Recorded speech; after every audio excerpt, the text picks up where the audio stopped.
Bismillahirrahmanirrahim. Assalamualaikum warahmatullahi wabarakatuh. Alhamdulillahi rabbil alamin. Wa bihi nasta'inu ala umuri dunya waddin. Wa sallallahu ala nabiyyina wa sayyidina Muhammadin wa ala alihi wa sahbihi ajma'in. Amma ba'd. Kita panjatkan puja dan puji syukur kehadirat Allah Subhanahu wa taala.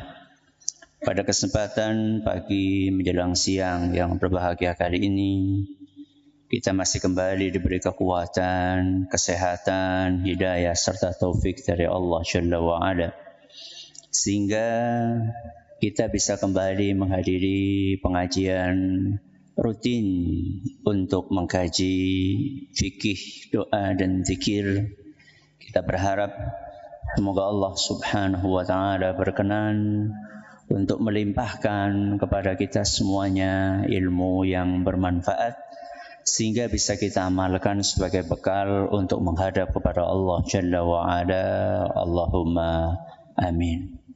Salawat dan salam semoga senantiasa tercurahkan kepada junjungan kita Nabi Agung Muhammad sallallahu alaihi wasallam, kepada keluarganya, sahabatnya, dan umatnya yang setia mengikuti tuntunannya hingga di akhir nanti. Para hadirin dan hadirat sekalian dan juga segenap pendengar serta pemirsa rahimani wa rahimakumullah. Alhamdulillah, hari ini kita memasuki serial nomor 221 dalam kajian fikih, doa dan zikir, mengangkat tema menjawab muadzin. Apa temanya? Menjawab muadzin. Muadzin itu siapa? Orang yang mengumandangkan azan. Jadi dalam agama kita itu ada banyak ibadah yang ringan, tapi pahalanya besar. Ya, pahalanya besar padahal nopo? Ibadahnya ringan. Salah satunya adalah menjawab muadzin. Ini adalah sebuah amalan yang ringan. Karena cuma mengucapkan seperti apa yang diucapkan oleh muadzin. Apakah menirukan muadzin itu membutuhkan energi besar? Tidak.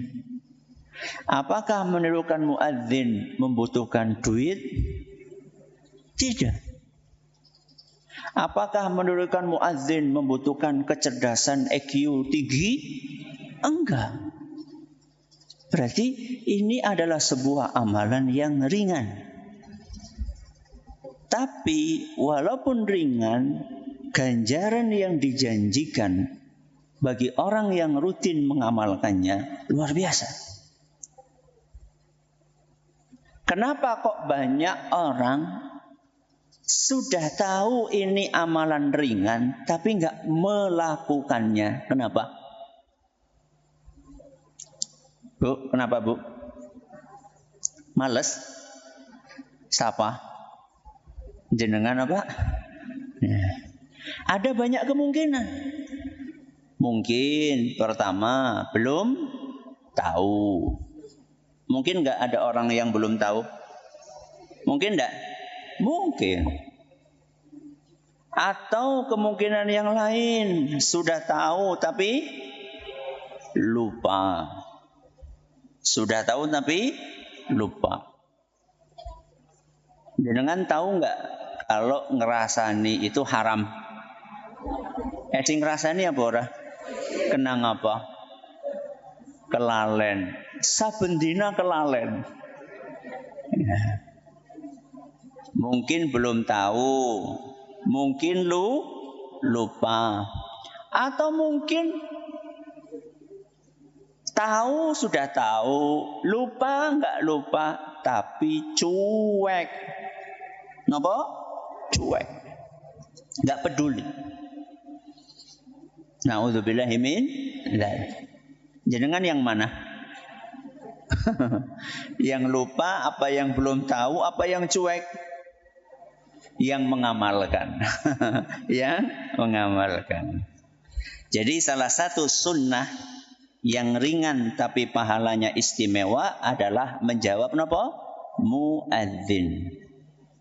Apa maksudnya menjawab muadzin? Mari kita lihat hadis berikut ini. Nabi kita Muhammad sallallahu alaihi wasallam bersabda, "Idza qala al-muadzinu Allahu akbar, faqala ahadukum Allahu akbar, Allahu akbar." Seandainya muadzin mengucapkan Allahu akbar, Allahu akbar, maka hendaklah kita mengucapkan apa? Allahu akbar, Allahu akbar. Berarti sama persis. Tsumma qala asyhadu an la ilaha illallah. Qala asyhadu an la ilaha illallah. Dan ketika muadzinnya mengucapkan asyhadu an la ilaha illallah, maka hendaklah kita mengucapkan asyhadu an la ilaha illallah. Tsumma qala asyhadu anna Muhammadar Rasulullah. Qala asyhadu anna Muhammadar Rasulullah. Dan kalau muadzinnya mengucapkan asyhadu anna Muhammadar Rasulullah, maka ucapkanlah asyhadu anna Muhammadar Rasulullah. Berarti sampai di sini semuanya sama. Allahu akbar dijawab napa? Allahu akbar. Asyhadu an la ilaha illallah dijawab asyhadu an la ilaha illallah. Asyhadu anna Muhammadar Rasulullah dijawab asyhadu anna Muhammadar Rasulullah. Sampai di sini sama. Terus apa kata Nabi sallallahu alaihi wasallam? Tsumma qala hayya 'alas shalah. Qala la haula wala quwwata illa billah. Namun ketika muadzin mengucapkan hayya 'alas shalah, maka ucapkanlah la haula wala quwwata illa billah. Berarti di sini beda nggih? Beda. Terus apa kata beliau? Tsumma qala hayya 'alal falah, qala la haula wala quwwata illa billah. Begitu pula ketika muadzin mengucapkan hayya 'alal falah, maka ucapkanlah napa? La haula wala quwwata illa billah.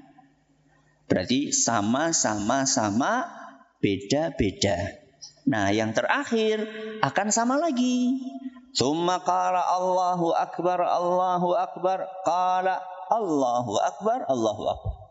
Ketika muadzin mengucapkan Allahu akbar, Allahu akbar, maka ucapkanlah Allahu akbar, Allahu akbar. Yang terakhir napa? Tsumma qala la ilaha illallah, qala la ilaha illallah. Ditutup dengan kalimat la ilaha illallah, maka kalian pun mengucapkan la ilaha illallah. Orang yang mengamalkan ini, kata Nabi SAW, min qalbihi, dari hati. Jadi mengamalkan tadi, nirukan muadzin dari apa? Hati. Nanti kita akan jelaskan apa maknanya dari hati. Dakhalal jannah. Dia akan dimasukkan kemana? Surga. Subhanallah. Balasan surga niku istimewa napa biasa? Istimewa. Balasan surga itu besar apa kecil? Besar. Tapi walaupun balasannya istimewa dan besar, amalannya ringan atau berat? Ringan atau berat? Ringan. Cuma menirukan saja, itu kan ringan. Tapi nanti kita akan jelaskan. Tapi ada syaratnya. Syaratnya adalah min qalbihi. Apa? Min qalbihi. Jadi dia mengucapkan kalimat-kalimat tadi dari hati. Ustaz, maksudnya dari hati siapa? Apa batin? Ngertos batin? Batin siapa? Batin ya di dalam hati. Jadi mulutnya tidak bergerak. Apa seperti itu? Bukan. Dari hati itu bukan maksudnya batin, bukan. Karena dari tadi Nabi SAW mengatakan qala. Qala itu artinya mengucapkan. Jadi kalau mengucapkan mulutnya bergerak napa mboten? Bergerak.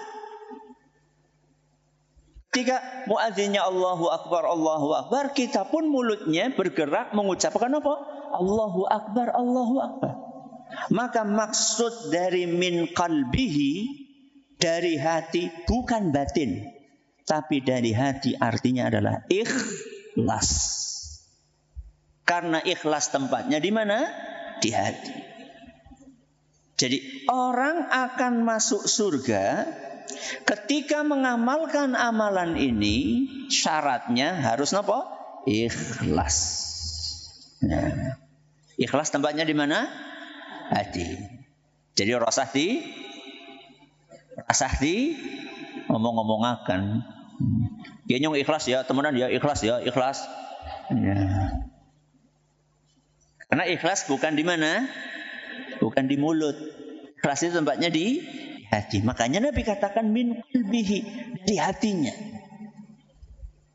Kemudian wallahu a'lam, bisa juga mungkin ditafsirkan min qalbihi, selain ditafsirkan ikhlas, juga ditafsirkan paham maknanya. Kenapa? Paham maknanya. Jadi ketika kita mendengarkan Allahu Akbar, kita sambil mengucapkan Allahu Akbar, sambil memahami makna kalimat itu. Apa makna kalimat Allahu Akbar? Allah Maha Besar. Berarti nopo? Selain Allah kecil. Kenapa, Bu? Selain Allah kecil. Berarti goreng kerupuk? Hah? Goreng kerupuk kecil apa besar? Kecil. Nonton TV, Bu? Besar apa kecil? Kecil. Apa maning ibu biasanya? Dolanan HP, Bu, kecil apa besar? Kecil. Apa maning? Ngobrol. Ngendong ngene sapa? Tanggane. Kecil apa besar? Kecil. Berarti ketika kita sudah menirukan muadzin Allahu Akbar, yang maknanya Allah Maha Besar, berarti selain Allah kecil, artine tinggalkan. Karena yang besar hanya sinten? Allah. Itu salah satu mungkin makna dari min qalbihi. Dari apa? Hati. Jadi tadi maknanya dari hati ikhlas. Atau makna yang lain mungkin adalah apa? Memahami makna apa yang diucapkan. Dakhalal jannah, maka dia akan masuk surga. Baik. Kalau kita perhatikan, sunnah menirukan muadzin itu mirip semua kalimatnya, kecuali hanya dalam 2 kalimat. Masih ingat apa tadi? Hayya 'alas shalah sama apa? Hayya 'alal falah. Ketika muadzin mengucapkan hayya 'alas shalah, kita disunahkan untuk menjawab dengan kalimat la haula wala quwwata illa billah.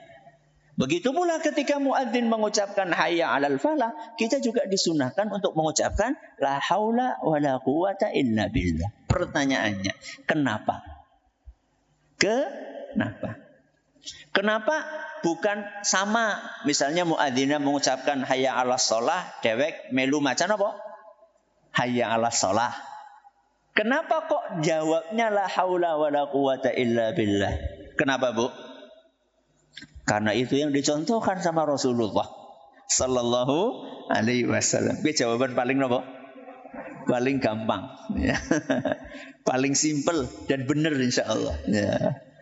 Ya karena Rasulullah SAW ngajarin seperti itu. Itu jawaban pertama. Jawaban yang kedua, karena kata para ulama, hayya 'alas shalah artinya apa? marilah sholat. Berarti ini namanya ajakan. Ayo pada sholat. Pertanyaannya, apakah kita bisa memenuhi ajakan itu kalau tidak dibantu sama Allah? Kok sepi? Saya ulangi. Hayya 'alas shalah itu artinya apa? Ajakan untuk sholat. Kita lagi diajak. Pertanyaannya, apakah kita bisa memenuhi ajakan itu berangkat sholat kalau tidak dibantu sama Allah? Tidak bisa. Tidak bisa. Makanya kita ucapkan apa? La haula wala quwwata illa billah. Tidak ada daya dan kekuatan kecuali hanya dari Allah. Alias kita itu sebenarnya lagi mohon kepada sinten? Kepada Allah. Ya Allah, bantulah aku. Supaya nopo? Supaya bisa memenuhi panggilan ini. Saya tanya sama jenengan. Apakah orang yang kuat fisiknya? Apakah orang yang sehat jasadnya mesti bisa memenuhi panggilan itu? Belum tentu. Belum tentu. Ada orang Masya Allah bisa lari maraton berapa kilo? 10 kilo. 10 kilo maraton gak berhenti.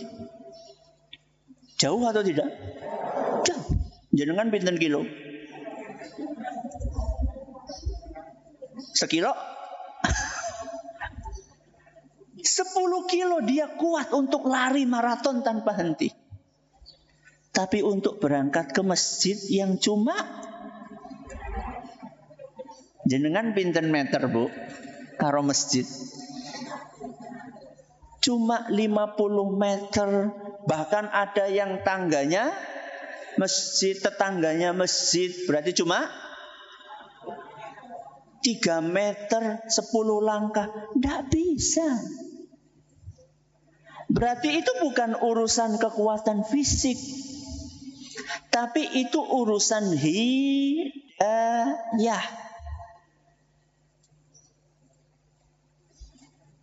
Ingat, ada orang yang punya kemampuan secara fisik nggak mau berangkat karena belum dapat hidayah. Dan ada juga sebaliknya. Orang yang pengen berangkat ke masjid. Sudah dapat hidayah. Tapi nggak bisa berangkat ke masjid. Karena apa? Karena sakit. Karena apa? Sakit. Pengen banget dia mendengar hayya 'alas shalah itu, kangene, rindune luar biasa.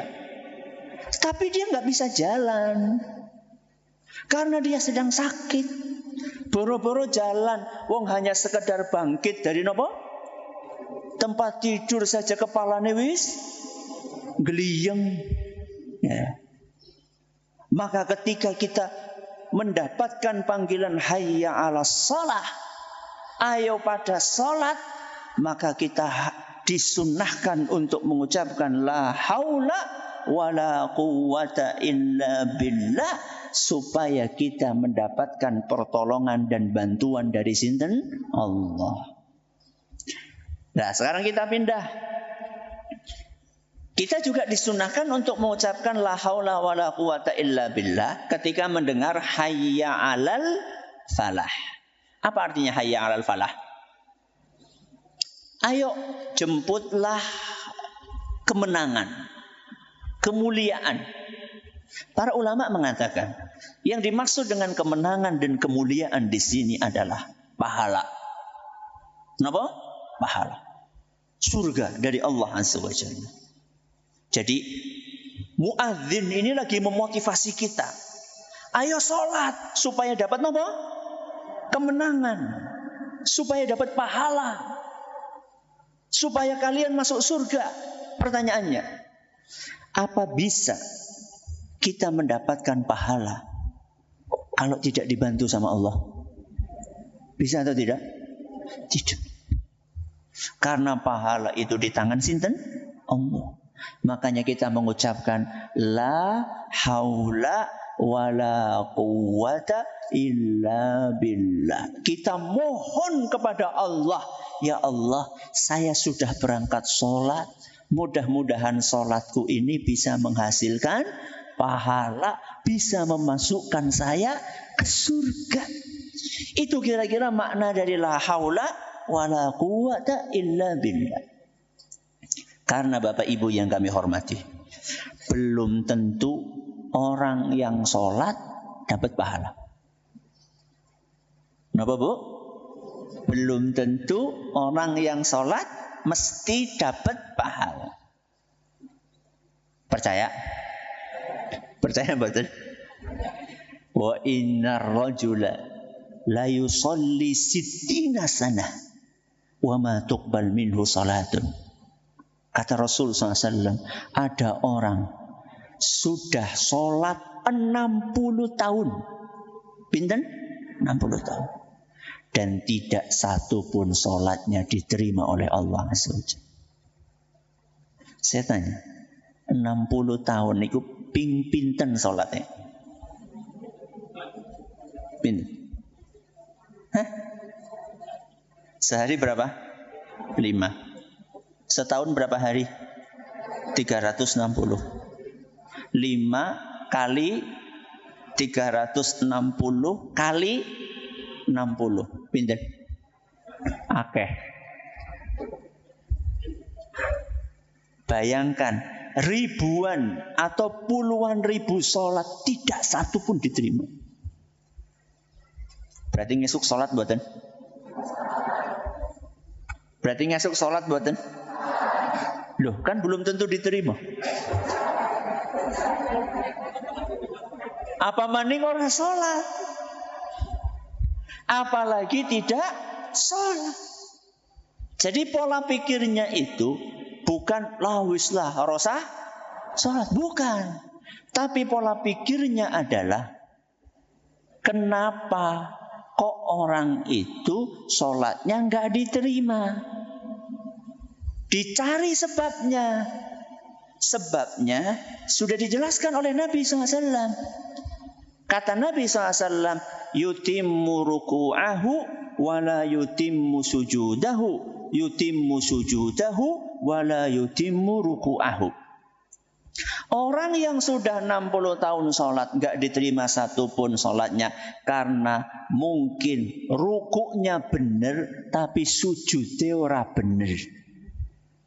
Sujudnya benar, rukuknya ora benar. Berarti supaya diterima bagaimana? Sing bener. Apa nek? Salate, rukuknya yang benar, sujudnya yang benar, bahkan dari takbiratul ihram sampai salam yang benar. Itu pola pikir yang benar. Ya. Maka disunahkan untuk mengucapkan la haula wala quwwata illa billah. Supaya apa? Supaya kita mendapatkan pahala dari sholat yang kita kerjakan. Baik. Jadi siapapun yang mengamalkan itu rutin dari hati, maka dia akan mendapatkan apa tadi? Balasan surga dari Allah Subhanahu wa ta'ala. Terus ada sunnah yang banyak orang belum tahu. Ya. Kalau tadi kan kita setelah mendengar asyhadu an la ilaha illallah, apa kita tirukan? Sama toh ya?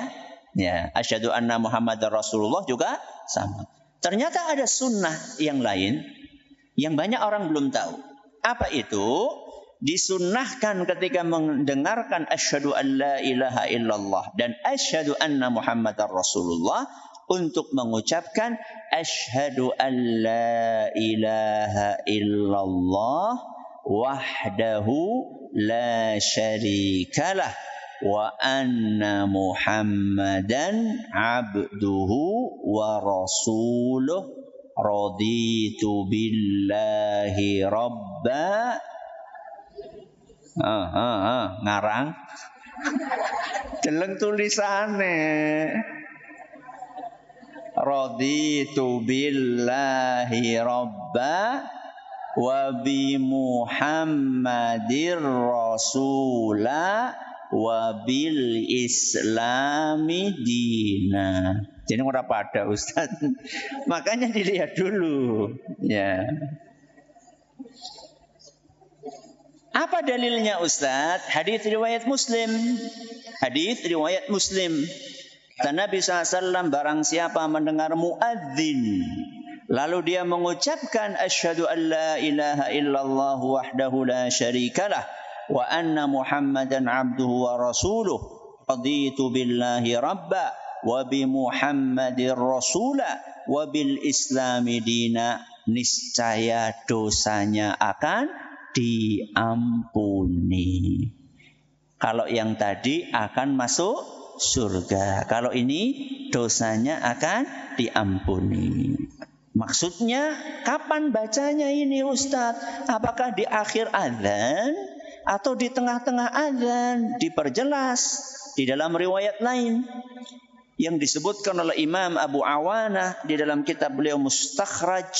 Kata beliau, kata Nabi SAW, barang siapa mendengar muadzin mengucapkan asyhadu an la ilaha illallah. Berarti mengucapkannya setelah apa? Asyhadu an la ilaha illallah dan juga setelah asyhadu anna Muhammadar Rasulullah, maka mengucapkan doa tadi. Dosa yang mana yang diampuni? Dijelaskan di sini, dosa yang telah lampau dan yang akan datang. Senang apa badan? Senang. Ya. Ustaz, saya kalau belum mengamalkan sunnah ini bagaimana? Tidak apa-apa. Kalau jenengan belum hafal, hafalnya baru mirip seperti muadzin, tidak apa-apa. Kalau jenengan pengen mulai mempraktekkan sunnah ini, bagus. Ya, sudah hafal belum? Sudah hafal belum? Ayo kita baca bareng-bareng ya. Saya baca dulu ya. Asyhadu an la ilaha illallah. Monggo.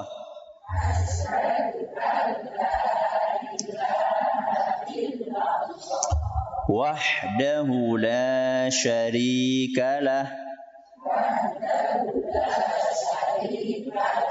wa anna Muhammadan abduhu wa rasuluh.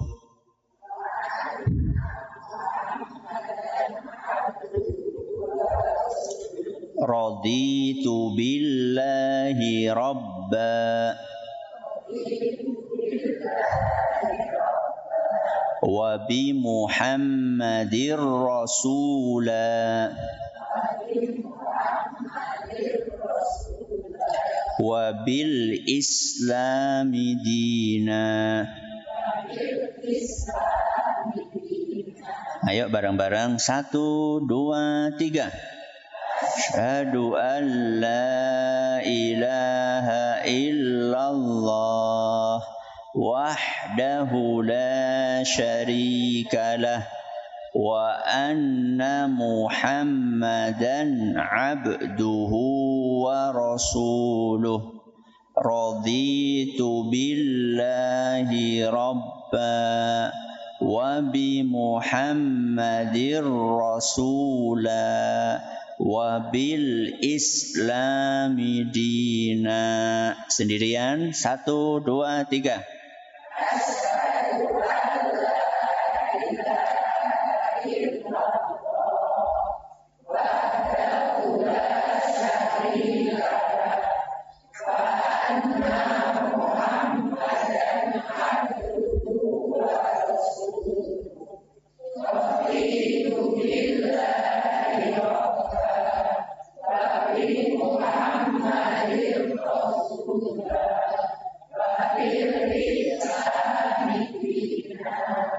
Lihat tulisan bisa? Urung Ustaz. Ya enggak apa-apa. Ya, enggak apa-apa Ustaz. Ini kok beda ya? Biasanya kita mengucapkan raditu billahi rabba, terus apa? Wa bil islami dina wa bi Muhammadin sallallahu alaihi wasallam nabiyya. Iya, beda. Karena yang biasa kita baca itu adalah zikir pagi, ya zikir pagi petang. Kalau zikir pagi petang, redaksinya seperti itu. Urutannya raditu billahi rabba, terus apa? Wa bil islami dina wa bi Muhammadin sallallahu nabiyya, itu zikir pagi petang. Tapi kalau habis azan urutannya kayak gini. Ya, urutannya raditu billahi rabba, terus wa bi Muhammadir rasula, baru wa bil islami dina. Kok beda Ustaz? Ya terserah Rasul. Ya manut baik. Ya rasah kakayan apa? Ngenyang. Ya ngenyang gue nak tuku. Ya tuku jangan ngenyang. Sunnah aja dinyang. Ya sudah manut saja. Karena ini wahyu dari Allah. Ini yang kita pelajari hari ini. Semoga bermanfaat bagi kita semua. Masih ada sisa waktu. Silakan kalau ada pertanyaan bisa disampaikan. Baik, terima kasih Ustaz. Jazakumullah khairan atas materi yang disampaikan. Kami bacakan pertanyaan pertama. Ustaz, apabila kita sudah mendengarkan azan di masjid terdekat, lalu sudah menjawabnya, dan ada musolah lagi yang mengumandangkan azan lagi, apakah disunahkan untuk menjawab lagi Ustaz? Karena terkadang antar musolah satu dan yang lain berbeda sedikit waktunya. Jazakumullah khairan. Pertama, apakah itu harus? Jawabannya tidak. Apakah harus? Jawabannya tidak. Karena dari awal kita katakan sunnah. Sehingga seandainya kita menjawab salah satunya, sudah tidak apa-apa.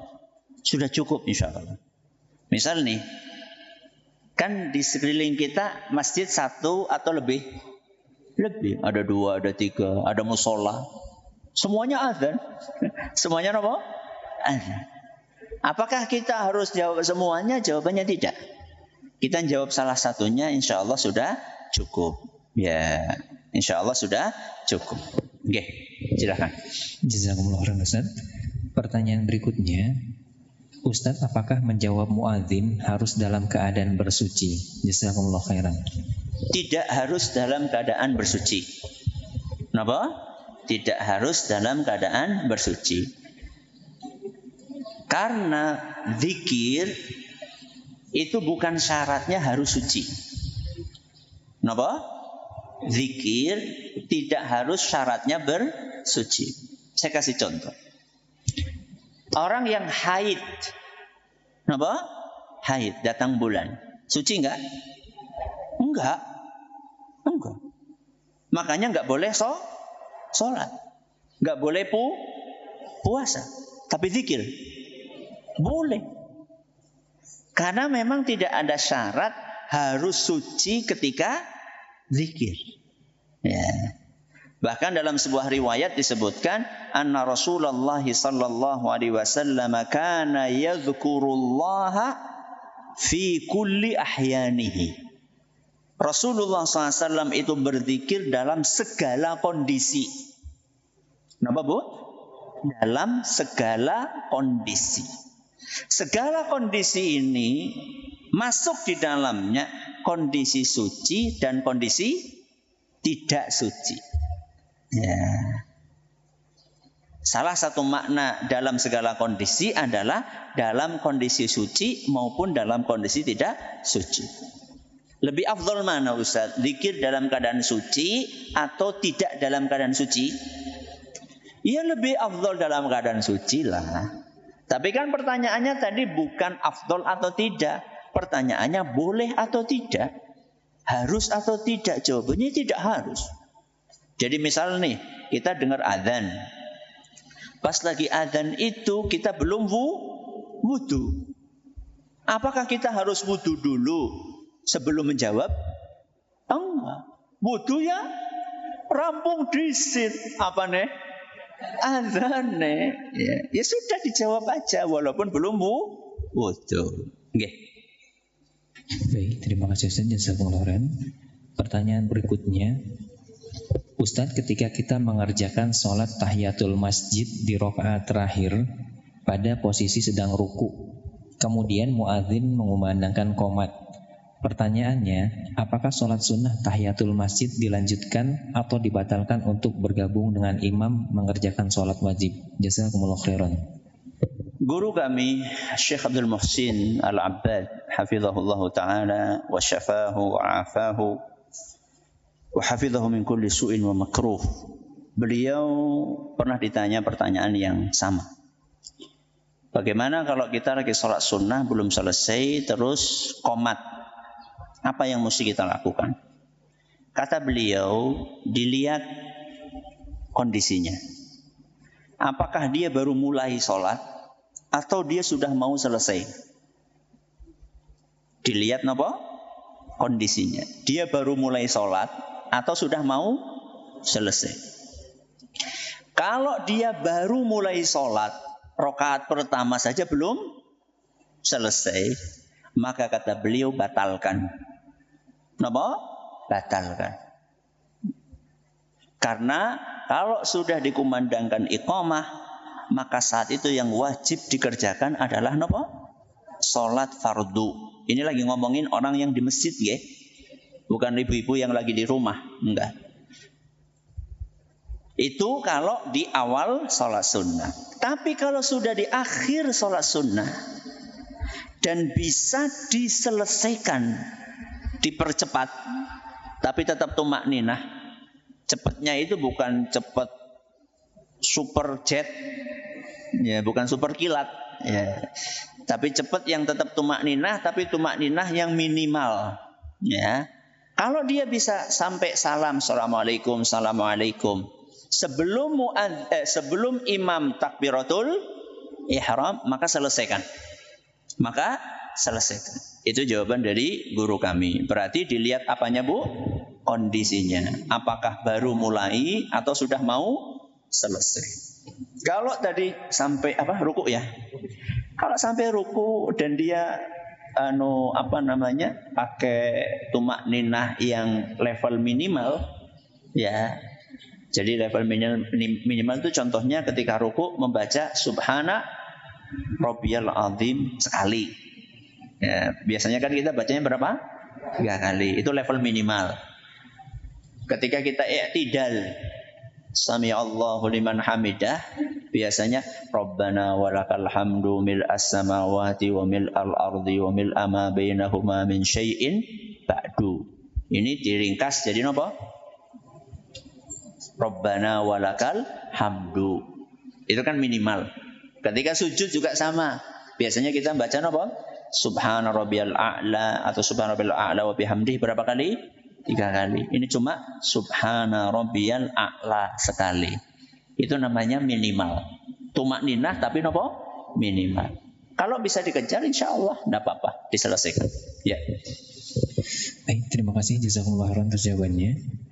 Pertanyaan berikutnya, Ustadz, apabila kita terlambat jemaah di masjid dan sudah selesai, apakah bisa kita membuat jemaah lagi yang baru, dan apakah harus mengumandangkan qomat dan azan lagi, Ustadz? Barakallahu fikum. Apakah boleh jemaah yang baru? Insya Allah boleh. Apakah perlu azan dan qomat? Tidak. Ya, karena sudah apa? Sudah azan, sudah iqamah. Ya. Wallahu a'lam. Jadi kalau bolehnya boleh insya Allah. Jadi ketika kita masuk ke masjid, udah pada selesai kita bikin apa? Jamaah baru. Cuman sebaiknya jangan banyak jamaah dalam waktu yang sama. Maksudnya nih, satu rombongan kedua, rombongan ketiga. Dalam waktu yang sama bikin berapa? 3 jamaah. Tidak boleh. Tidak boleh. Berarti kalau sudah ada rombongan yang masuk bikin jamaah, datang rombongan yang kedua, pribun? Gabung. Ustaz, kadang-kadang ketika kita perhatikan rombongan yang pertama ini imamnya enggak tumakninah, Ustaz. Imamnya cepat banget. Bagaimana, Ustaz? Ya tunggu sampai selesai. Nanti jenengan baru sholat sendiri rombongan yang kedua yang tumakninah insyaallah. Jadi boleh untuk membuat jamaah baru seandainya imamnya sudah selesai menunaikan sholat berjamaah. Baik, terima kasih Ustaz. Jazakumullah. Apakah tadi azan? Enggak azan. Kalau qomat wallahu a'lam. Ya, kalau qomat apakah perlu qomat lagi? Ini perlu kami pelajari. Kalau azan enggak perlu. Apakah perlu qomat lagi? Ini saya perlu pelajari dulu. Wallahu a'lam. Baik, satu pertanyaan terakhir Ustaz. Ustaz, apakah bacaan setelah azan disunahkan mengangkat tangan atau tidak Ustaz? Jazakumullah khairan.